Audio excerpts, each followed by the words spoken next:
കുടുംബവിളക്ക് ഇത് പ്രേക്ഷകരൊന്നടങ്കം നിരാശയിലാക്കുന്ന ഒരു പ്രൊമോ തന്നെയായിരുന്നു കേട്ടോ ഇന്ന് പുറത്തുവിട്ടത്. വേറെ ഒന്നുമല്ല, നമ്മുടെ പൂജയും പങ്കജും കൂടി ഒരു പാർട്ടിയിൽ പങ്കെടുക്കാൻ പോകുന്നത് നമ്മളെല്ലാവരും എപ്പിസോഡ് എന്തെങ്കിലും കണ്ടു കാണും.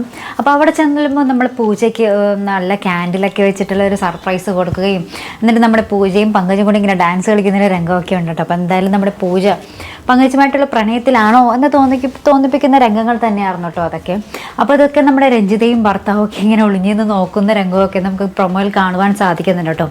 ഇപ്പോഴത്തെ നമ്മുടെ സുമിത്ര പ്രതീഷിനെ പറ്റി അന്വേഷിക്കുകയാണ് നമ്മുടെ അനിരുദ്ധനോട് പറയുന്നോട് നിനക്ക് അവൻ എവിടെയാണെന്ന് അറിയാമോ, എന്തെങ്കിലും അവൻ്റെ പറ്റി അറിയാവോ, നമുക്ക് അവനെ എവിടെയാണെന്ന് അന്വേഷിച്ചാലോ എന്നൊക്കെ നമ്മുടെ അനിരുദ്ധൻ്റെ അടുത്ത് പറയുന്നുണ്ട്. പക്ഷേ അനിരുദ്ധ അതിന് മറുപടിയൊന്നും കൊടുക്കുന്നില്ല. കാരണം നമ്മുടെ പ്രതീഷ് ജയിലിലാണെന്ന് അറിയുമ്പോൾ അവരുടെ ആ ഒരു വിഷമം, സ്വന്തം അമ്മയുടെ ആ ഒരു വിഷമം കാണാതിരിക്കാൻ വേണ്ടിയാണ് നമ്മുടെ അനിരുദ്ധ ആ ഒരു കാര്യം നമ്മുടെ സുമിത്രയിൽ നിന്ന് മറച്ചു വച്ചിരിക്കുന്നത്. പിന്നീട് നമ്മുടെ സിദ്ധാർത്ഥൻ ദീപുവിന് നമ്മുടെ പരമശിവത്തിന് കൊടുക്കാനുള്ള മുഴുവൻ പൈസയും ദീപുവിന് കൊടുത്തിട്ട് പറയുന്നുണ്ട്, എത്രയും വേഗം പരമശിവത്തിന് കൊടുക്കാനുള്ള കടമൊക്കെ നീ വീട്ടി, നീ ഒരു എന്താ പറയുക അവൻ്റെ ആ ഒരു ഭീഷണിയിൽ നിന്നും നീ വിമുക്തനാകണം എന്ന് പറയുന്ന നമ്മുടെ സിദ്ധാർത്ഥൻ. നല്ല മനസ്സ് തന്നെയാണ് ഇപ്പോൾ സിദ്ധാർത്ഥന് ദീപുവിനെ എങ്ങനെയെങ്കിലും അതിൽ നിന്നും ആ കുരുക്കിൽ നിന്നും രക്ഷിക്കാനുള്ള ആ ഒരു തന്ത്രപ്പാടിൽ തന്നെയാണ് നമ്മുടെ സിദ്ധാർത്ഥൻ.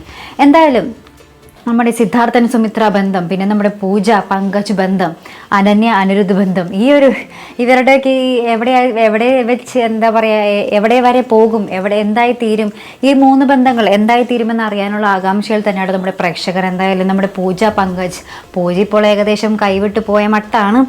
എന്തായാലും എന്താ പറയുക പിന്നീടെങ്കിലും ഒരു ബോധം തോന്നി, താൻ ചതിക്കപ്പെടുകയാണെന്ന് തോന്നി തിരികെ അമ്മയുടെ അടുക്കിലേക്ക് പോകാൻ തോന്നിയാൽ അത് പൂജയ്ക്ക് നല്ലത്. എന്തായാലും എങ്ങനെയൊക്കെ തീരുമെന്ന് അറിയാൻ നമുക്ക് കാത്തിരുന്ന് തന്നെ കാണാം. അപ്പോൾ ഇതുപോലുള്ള പ്രൊമോ റിവ്യൂസിനും എപ്പിസോഡ് റിവ്യൂസിനും ഒക്കെ നിങ്ങൾ മറക്കാതെ ചാനൽ സബ്സ്ക്രൈബ് ചെയ്യുക.